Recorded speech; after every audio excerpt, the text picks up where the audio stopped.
Thank you. Woody. Very nice. Thank you. That's very nice of you. Isn't this better than looking at your dashboard statue of me? Come on, it's not necessary for you to stand during the whole hour. Please, sit down.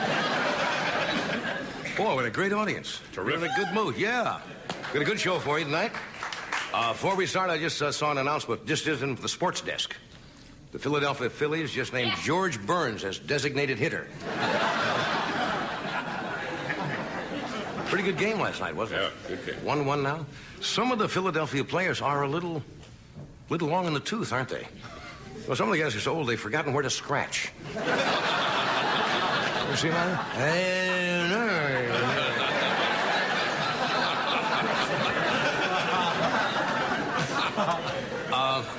I lived in New York 17 years, and I cannot get used to baseball in Los Angeles, even though the Dodgers are out here.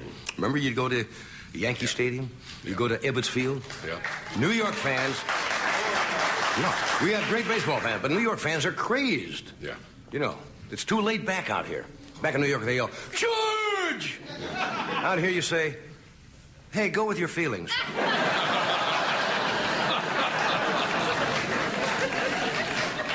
There was a scandal in last night's ball game. Pete Rose's hit was taken away when they found 18 inches of Grecian formula in his hair.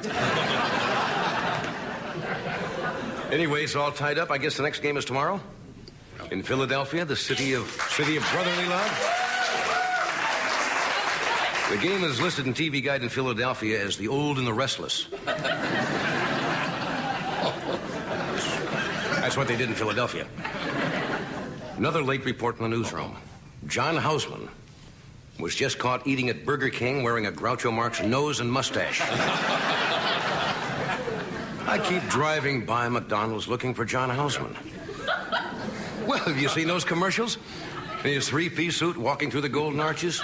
I eat here. Sure. Last night, I mentioned something that was in the paper yesterday. There's a town in Northern California, Chico, California. And I mentioned, do you know about Chico? How big a town is Chico? I don't know. 5,000. About 5,000? Okay. Anyway, they passed along the town of Chico. If you set off a nuclear bomb, this is true, in town, you get 6 months in jail and a $500 fine.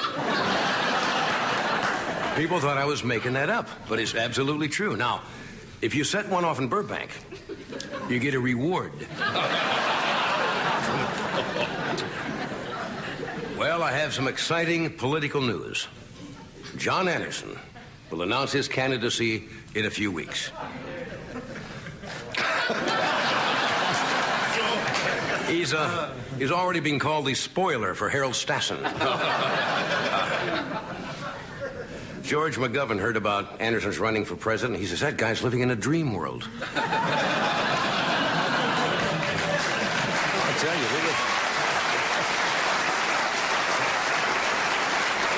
you know, we live in a great country where any man can run for president. And they are. James Watt has created more controversy. A lot of Republicans in Congress are calling for the resignation of James Watt.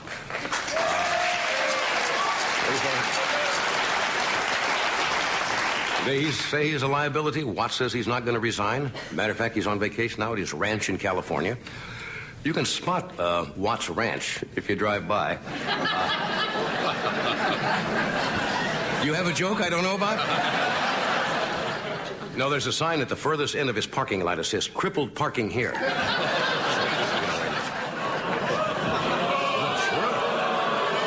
I agree with you. You shouldn't have a sign like that. Now, I never thought I would see the day that Walt Disney Productions would be doing something that apparently they are doing, according to the paper. They're having financial problems, and to kind of recoup some of their losses, you know what they're doing? They're making their first film with nudity. I cannot believe that. It was in the paper. Is that true? Yes, it's Oh, Walt Disney must be spinning like a lathe in his grave. I can't. Not only that, but they have a cartoon out next week called Mickey and Goofy Decorate a Loft in San Francisco. I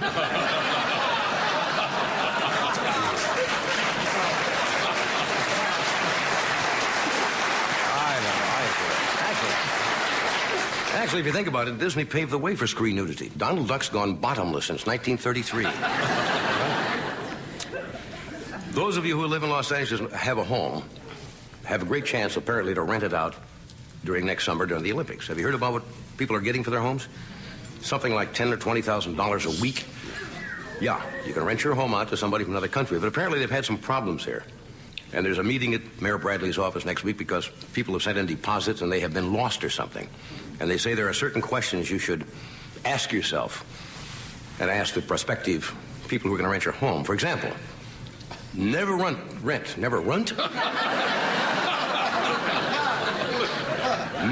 to anyone who asks if your trash compactor will take camel dung. These are just a few. Never rent to a spot.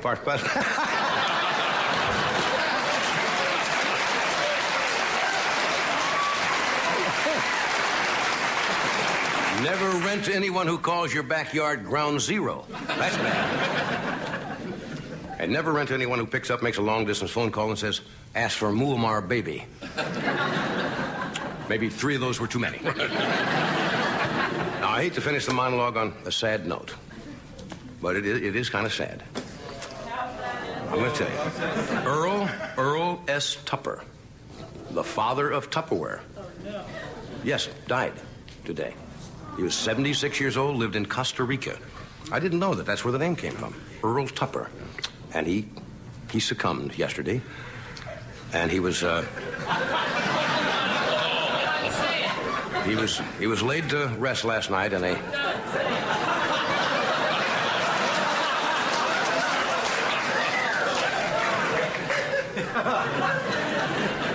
6-foot plastic container with a snap lid on it. No, I don't mean to make light of it. It's kind of sad that he passed away because Earl was working on his latest invention, Tupper underwear. Which are plastic briefs to keep your buns warm. Anyway, we have an exciting show tonight, and along with I'm a great fan, have been of Bob Newhart's for many, many years. Bob is with us tonight.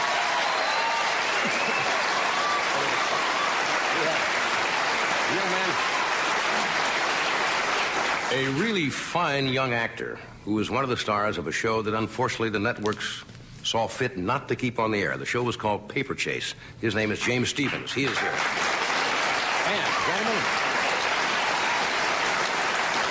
And we have the chief of police of a small town in Oklahoma. His name is Ronnie Porter. And Mr. Porter is here because he's been in the news lately because the town does not have a police car. And they're having trouble apprehending people. They have one, but apparently doesn't... It's not working too well, and it's been in the national news, so we invited Chief Porter here to explain his plight to us. And later on, as a special surprise, all the candidates, Democratic candidates running for president, will be out here and do a Conehead sketch. So, sounds like a great show, so stay with us.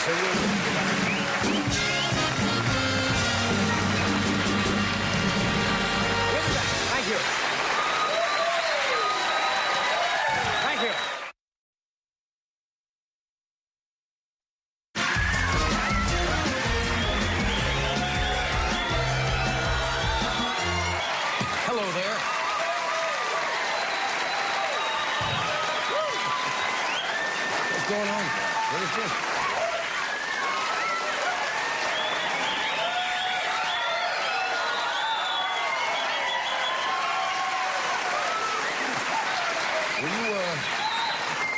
Were you serving drinks outside or something? No.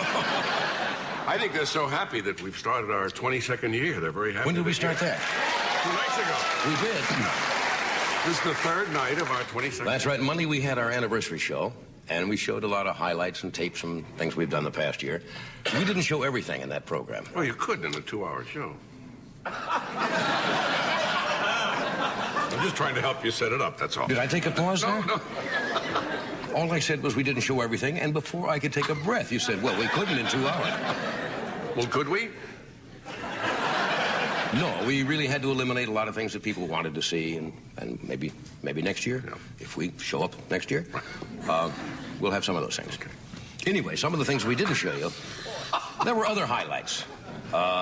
which I've been keeping in the Tonight Show scrapbook, as I call it. Well, what would I call it? That's a good name for it. What else would I call it? Johnny's book. What? Johnny's book. That's No, it's the Tonight Show scrapbook. And if you watch the monitor, I will show you some of the things, highlights that we didn't show you Monday night. Set it up, then do it. One of my personal highlights was the night the late George Jessel came on and showed where Al Jolson bit him after he insulted Al's mammy. That wasn't one of the big highlights. Did you watch the monitor on that? That helps. Might have been looking here, you see, therefore they didn't see the picture. That's probably what it was. Now, you may have caught, we didn't play it this year, the wedding of Tiny Tim on our show. It was back in 1969.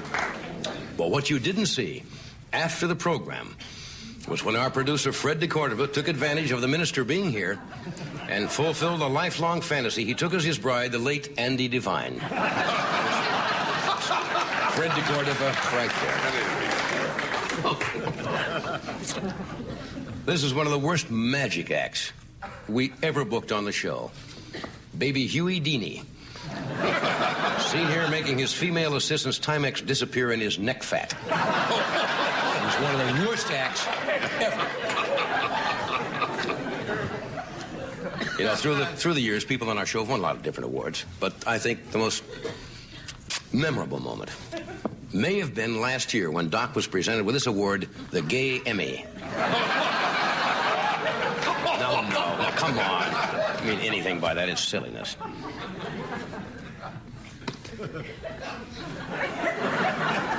I don't like that one. You had it in the scrapbook and you don't like it.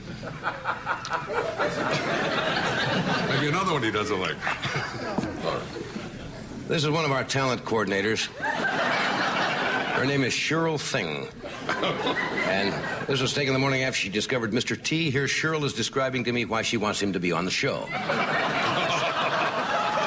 Because he's got this big hairdo.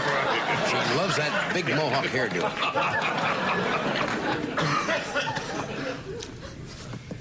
Here you see the NBC security guards escorting a man off the premises as they have every night for the last 21 years. This man has been pouring a half-ton of kitty litter in my parking space and making obscene sand sculptures.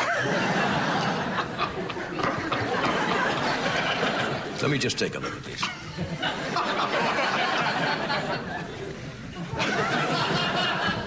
I want to save your time, you know. We're going to be finished early. Well,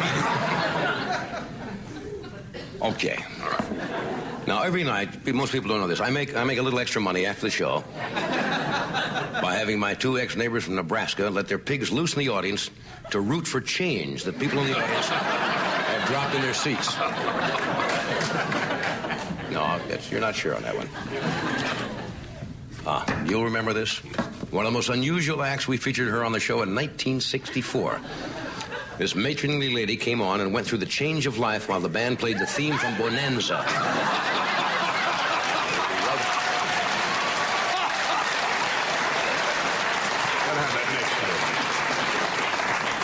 Now, you always hear people when they have a television show talk about the people behind the scenes that you don't see on camera. You've heard of that, right? Well, this man is not behind. This man is under the scenes. For 21 years, he has lived under my desk.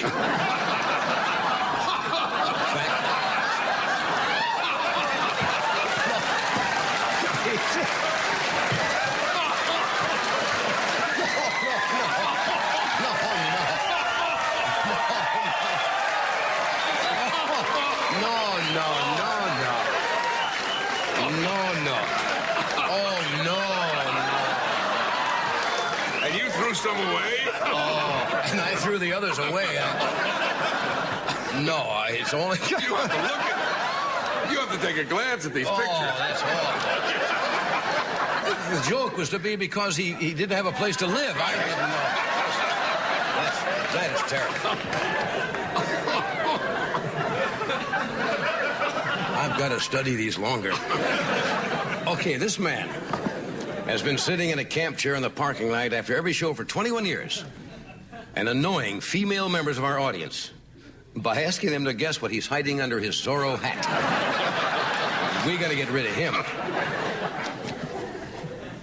I remember one night Ed snuck backstage during a dog act and tried to make a deal with a St. Bernard. Ed said if the dog would let him chug his barrel, Ed would let the dog suck the apple stains off his tie. Remember that? Now, every night during their dinner break, little known fact, the band calls up a weird restaurant in West Hollywood and orders mannequin parts to go. Here you see the restaurant delivering their order one night last week, a bucket of boobs. Now, that is the most ridiculous joke we've ever done.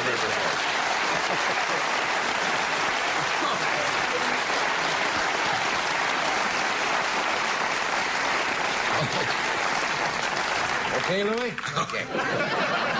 Weird joke. We have with us tonight Bob Newhart will be out, James Stevens from the Paper Chase, and Ronnie Porter, who is the chief of police of a town called, I think it's Waletka, Oklahoma. Okay, stay where you are. We'll be right back.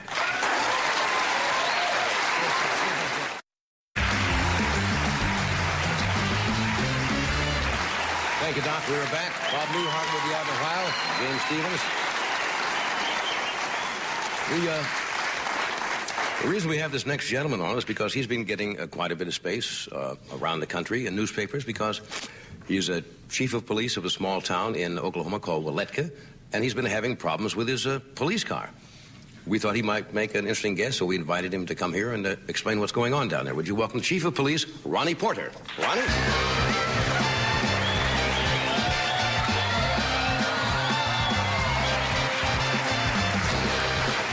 Chief, it's good to meet you.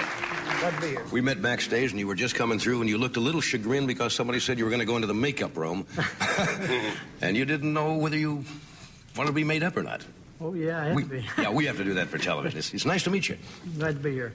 Everybody want to tell Johnny hi. Yeah? So I just had them write a name on there, and I got about 22 foot of tape that say, hi, Johnny. Is that right? Are you putting me on? Can I take a look? Yes. We won't read them all, of course, but... All from Waletka? Waletka, I'm sorry. Waletka. You were right. I was right the first time. I said Waletka, and you corrected me. Whereabouts is Waletka? Waletka is 89 miles east of Oklahoma City. Right. And about 60 miles south and west of Tulsa. Right. How long you been chief of police there? I've been there about 6 months. About 6 months. Now, I understand that you have a small police force. Right. How many officers total? We have 4 men, and we did have one part-time. We had to cut back because of the budget, so we just have 4 men. Well, that's a small police force. I wanted to make you an honorary policeman on one condition. Yeah? You use your own car because we don't have one.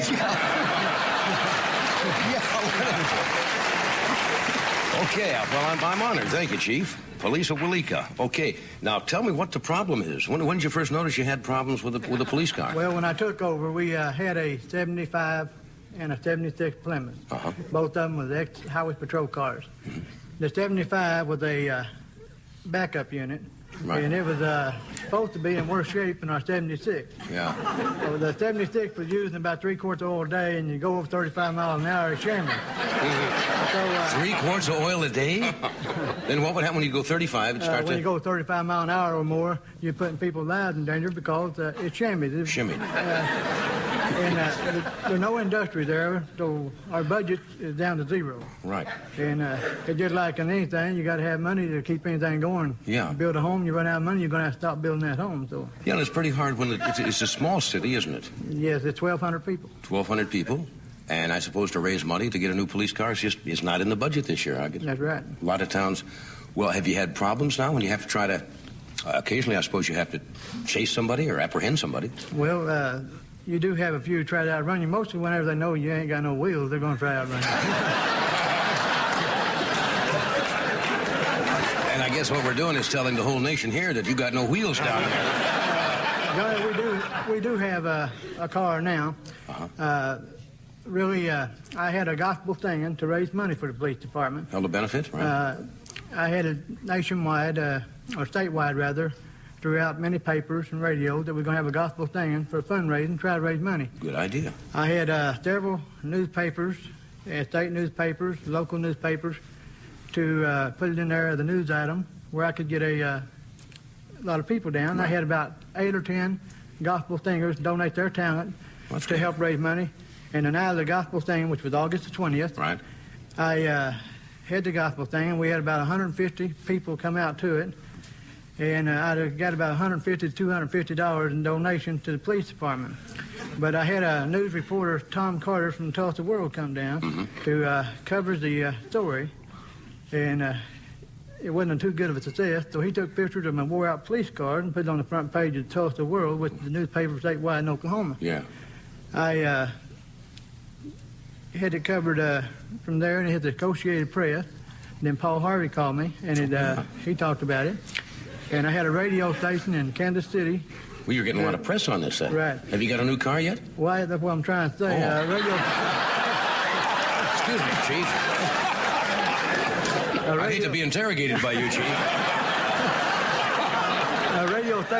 A radio station in Kansas City picked it up on the wire. Yeah. And they had a little fun out of it. They thought it was funny. And then Johnny Dolan, who's the disc jockey, I understand he's no longer working with them. What happened to Johnny? Well, Johnny, he got a hold of me the other day, and I believe he got fired. Anyhow, it's just one of them things. Yeah, I can help. Anyhow, he got a hold of it. He told me it was funny. And after he got through laughing about it, he wanted to know the serious problem. Yeah. And he helped me, and he got a hold of the Blue Ridge Mods Company in Kansas City. They donated a 73 Catalina Pontiac with 65,000 miles on it. That's not so bad. It's really a good car, but at 10 years old... 10 years old. It's lucky to be running 3 hours, much less 24 hours a day. Yeah, so you're really not up to where you want to be yet? No, sir, no, I'm not. Tell you what, we're going to take a break, and we'll come back and talk about this some more, right? All right. All right. Okay, we'll be right back. The Chief Orders, stay where you are.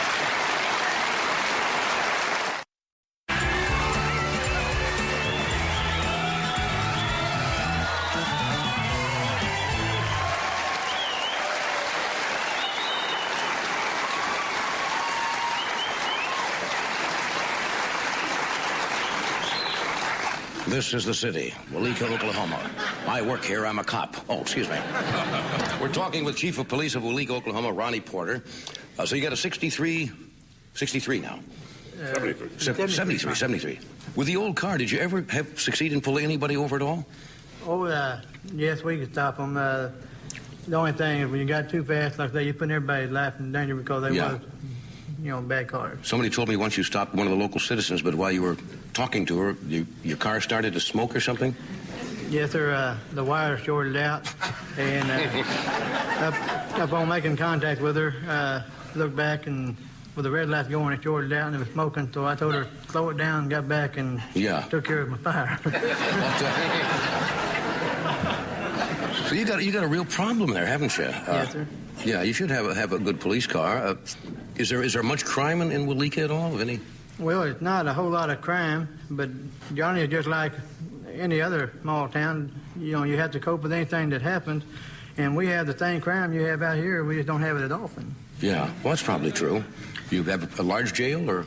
Well, it's not a large, it's a very small jail. Yeah. We have to take them to the county a lot of times and put them in the county jail. Right.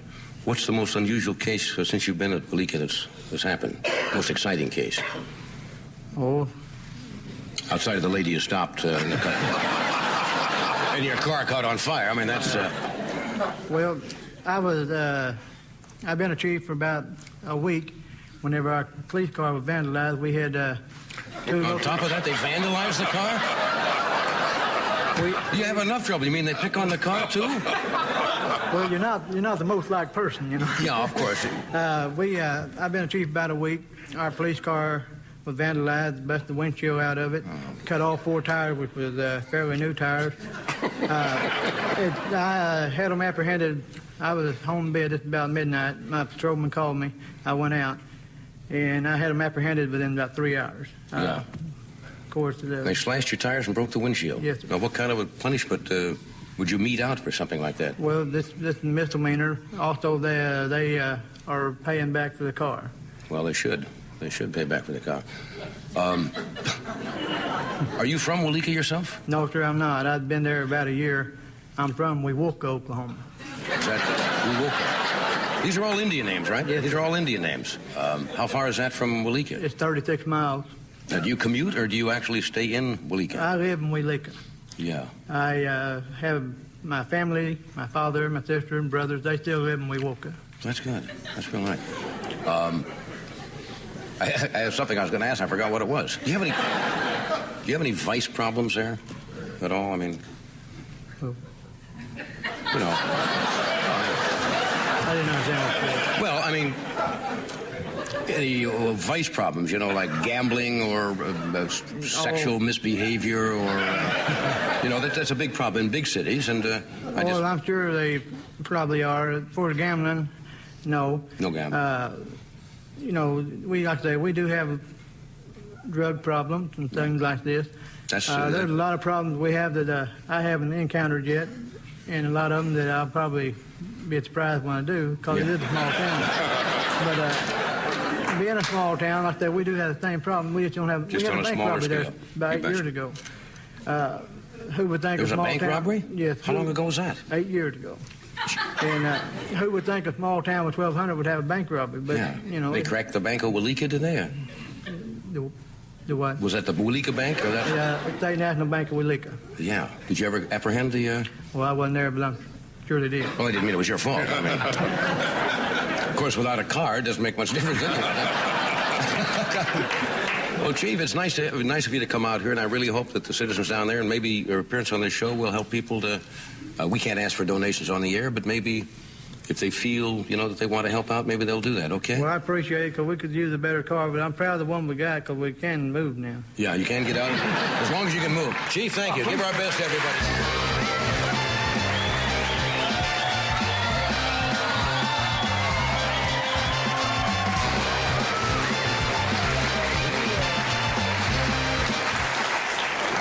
10-4. Right.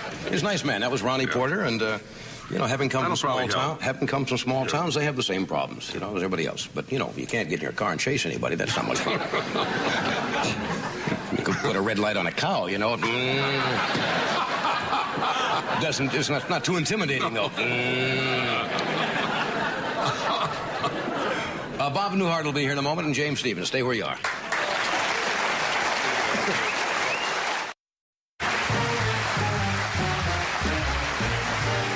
Yes, he's a good friend who's had much success in movies, television, radio, and nightclubs. And a series of courses called Newhart will premiere on Monday, October 17th at 9:30. Would you welcome Bob Newhart?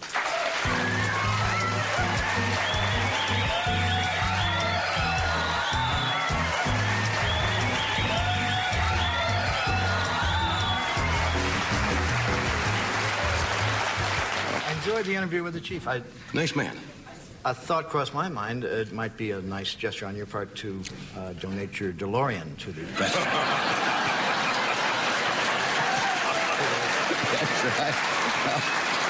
Yes, that'd be kind of nice. A nice, sleek, modern, fully paid for. The gold doors might create problems. That's right, especially if you have arrest somebody for drunkenness. You get in there, the doors get Well, it's just, Chief's got a problem, you know. He sure does. Yeah. Do you have an extra car at all that you... No. Look, I've known you for what, 20 years? Something like that? At least 20. At least 20 years. You're so successful, and you still dress. You started as an accountant. Yeah. You still dress conservatively with a vest. You don't see people wearing vests much anymore. You wear them well. Well, thank you. Thank you. Some people can wear vests and other people can't. Found out a long time ago I could pull it off, and It has a certain panache to it, you know. It gives you an image. But don't you just like to break loose occasionally? Oh, I do, but at an important show like this, I like to dress appropriately. I see. In other words, Can we get to my notes? They're much No, fun. No, I don't want to get to those at all. He's doing that to me again. Well, I want to make you feel comfortable. Of course I feel comfortable. I didn't mean that I didn't like your clothes. No, I understand that. They're... Obviously expensive. Yeah? And okay, moving along now. Okay. You were in 2020 recently. Yes. And you made some statements. One of them was that there'll always be comedians around as long as other people or people do stupid things. Is that That's close? right. That's comedians. We're very lucky. I mean, singers come and go, but as long as as people do stupid things and we watch them, then we will work. Because we do them. That's right. And we comment on this. I do. For instance, I did a stupid thing this week, and tell us about it. And it was one of those situations where I was glad no one else was around. You know, where you do something stupid and you look and you say, "Thank God no one saw that." Because we changed banks, went to a different bank, and as a precaution, I tore up my checks from the old bank.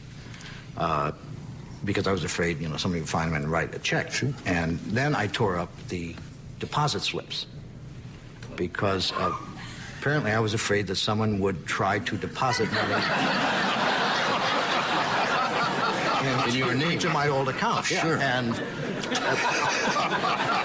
pictured getting a call, you know, from the police saying, "We've caught the guy who's been doing this." And do you want to prosecute? And say, "Well, of course I want to prosecute." He could go out, if you let him off, he could be depositing money in other people's accounts. How much has he got in there? Yeah. And then you felt foolish all of a sudden. You didn't want anybody to see that. I'm glad nobody was around, and here I am telling it. Yes. So you're right. Another thing, I went to we really don't read labels. I went to a vitamin store, and I get intimidated in most stores, hardware stores and vitamin stores, because I like to pretend I know, you know, but I don't really know. And I ordered something, and the woman said, "Would you like that natural or pre-digested?" And I said, "Pre-digested." And I took it, and I got in the car, and then I realized, I began to picture how do they get it back in the bottle? I mean, I'd like a picture of the guy that pre-digested. Does this kind of work for a living? I have no idea how they do that. I don't know exactly what that means either. Were these vitamins or something? Vitamins, yes. You take? I haven't taken. I didn't used to do that. I'm doing it now. There's a whole thing about that life extension thing. You know, that they claim with vitamins you can live to be 120, 130 years old. Yeah. You know, but would you want to? You know, I don't know. I really don't. That's the question they haven't answered. That's right. What do you do those last? If you retire at 70, what do you do for 45 years, 50 years? Well, not only that, but I mean, there are going to be a lot more people around, you know, and it's going to be pretty crowded, you know, and not a lot of space, you know, and you're going to be, you know, standing around like.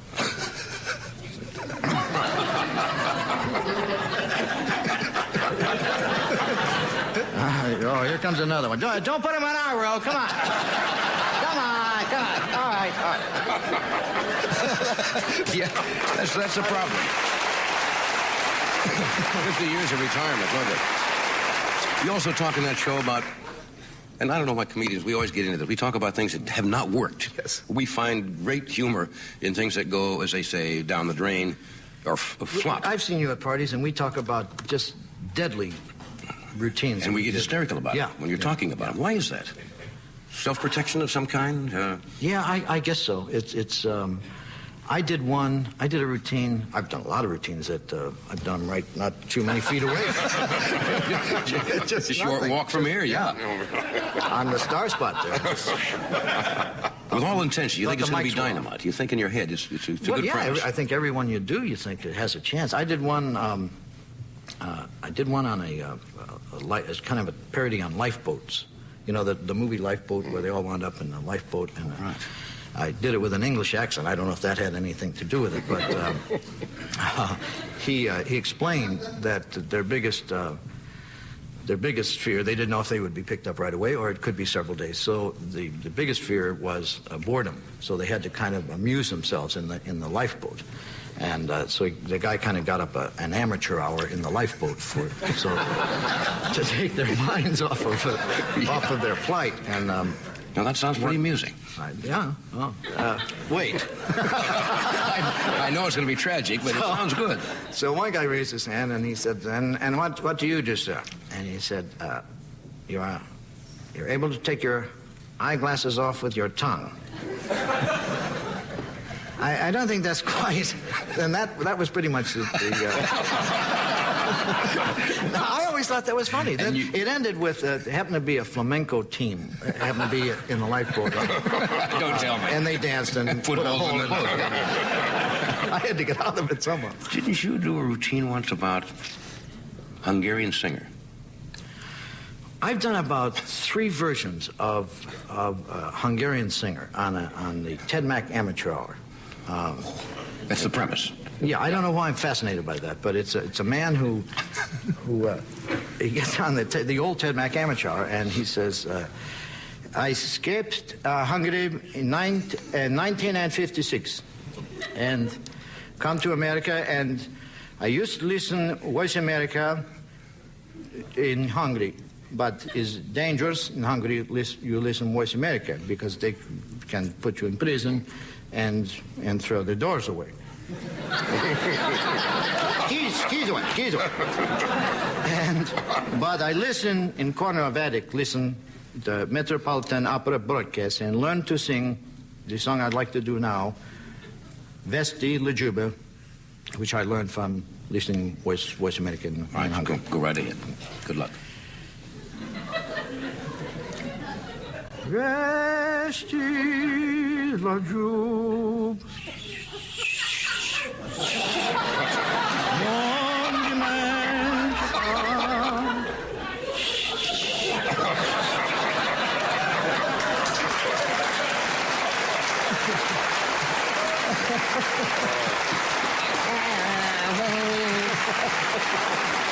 Well, but that's possible. I mean, that's funny. entirely See, possible. That's funny. Now, when you've tried that, has it... Yeah. It's always worked, hasn't it? Pretty much, yeah. Yeah. It's a funny premise. We'll take a break. We'll be right back. Is that instructions, Fred, as I understand them? Yeah, I don't really understand them, but...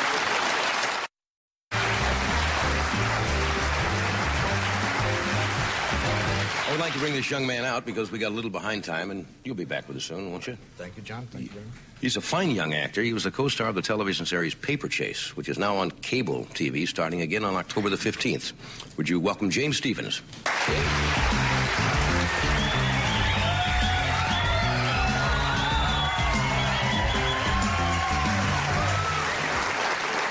We hadn't met until just backstage, and I expressed something to you that I'd like to say for everybody. I sometimes don't understand television. When you have a show that critically received all the acclaim that Paper Chase did with good writing, excellent performances, and really tried to say something, and there were humorous things and straight things, and you end up on cable TV. Did you ever sit back and say to yourself, how come? I do, but I'm so delighted to be on something that, I am disappointed that CBS didn't decide to continue with the show, but I'm delighted to be working, on Paper Chase. It's a great show to do. I'm glad it's coming back. NBC hung in with Hill Street Blues, and the first year was not highly acclaimed and didn't have the ratings, but they hung in there and gave it a chance for the audience to discover the show. And I think the same thing would have happened with Paper Chase if they would have just, hung in for another 6 or 7 months. Yeah. Good show. Yeah. Was that your first major? Yeah, that was my first big break, as they say. I'd been hanging around waiting for the phone to ring for a long time. Yeah. You're from where originally? Born in New York, raised in Mexico City. Right. Yeah. Did a light just go out, or is it going to rain? Did I see a light go out, or yes. Was my tumor acting up again? Something blinked right there. All of the young actors on that show, including you're good, and of course you work with John Houseman all the time. Yeah. Is he intimidating in a way? The character he plays, of course, is very intimidating in the show. Very intimidating, and when he's not throwing hamburgers around the set. No, he's really great to work. Very shy man. Right. Been around a long time, done a lot of things. He's there for a couple of days during the week, and he's a delight. Yeah. He's a wonderful guy. Wonderful guy. No, nowhere near as intimidating as he comes out on the show. You play, unless you're arguing with him, of course, in which case you find yourself in the Hart-Kingsfield relationship. Always. You play, of course, a bright law student there. Were you a good student in school? No, I wasn't. That's what somebody told me. You were not particularly... Yeah, no, academics and I, like oil and vinegar, I couldn't quite get interested as a kid. Yeah. And as a result, I was terrified to hear that they wanted me to play a young law student. And as I began to do the research, I realized, my God, this guy has to go through, college and then pass an incredible examination. Right. In order to get into law school, you have to be very bright. And I always found that amusing because I did so badly in school. I seemed to do everything but pay attention to... Yeah. Did that start early in school or just high school? Very, very early. As a matter of fact, I flunked kindergarten. It used to be an old joke. How could you flunk sand pile and blocks or something like that? Exactly, that's right. Well, tell you, I was in Mexico, and the reason I flunked kindergarten was that I had polio. Yes, I had polio at the age of 4, and it was my motor skills weren't really developed enough to handle the crayons. You know, I couldn't quite write my name in a way that anyone could understand. And so as a result, I had to repeat kindergarten. I had to, you know, figure out how to mix those colors to get some other color, you know. Children at that age can be rather cruel when they see somebody else having a handicap or something. Did that stay in your mind at all? Yeah, that stayed in my mind. It stayed in my mind for quite a long time. As a matter of fact, I always felt a little bit intimidated by the world. I always felt that people were looking at me either in a very derogatory manner, you know, the cripple with braces up to his waist, or in a very patronizing fashion. Oh, you poor guy, well, you must be demented if you have, you know, braces on your legs. You must not function properly in any respect. And that was always difficult, made me a little uncomfortable. I used to fight a lot, you know, as a kid. And it was rough. Where'd you get all your acting skills? Well, I started out, I was crazy about this girl. I was in Mexico. It was my last year in Mexico before I went to high school to the States, and I was crazy about her, and I was chasing her around. It turned out her mother was part of some church group, I think, that was doing plays, and they needed somebody to understudy a part. And I was so crazy about her. I was just hanging around outside the church, kind of walking back and forth, waiting for her to come out. And she said, "Come in and read." I said, "I'll do anything as long as you're there," kind of thing. And, how old were you then? I was 15, and I went in to read for the part of Mr. DePina, and you can't take it with you. He's an older man. I was 15 years old. I thought I was very good. We'll be right back. Stay where you are.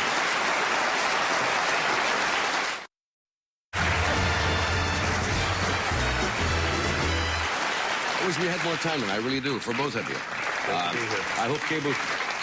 It'll be on cable starting, I guess, October the 15th. I think so, yeah. So people check your local listings and look at the show. Thanks for being with me. Good night.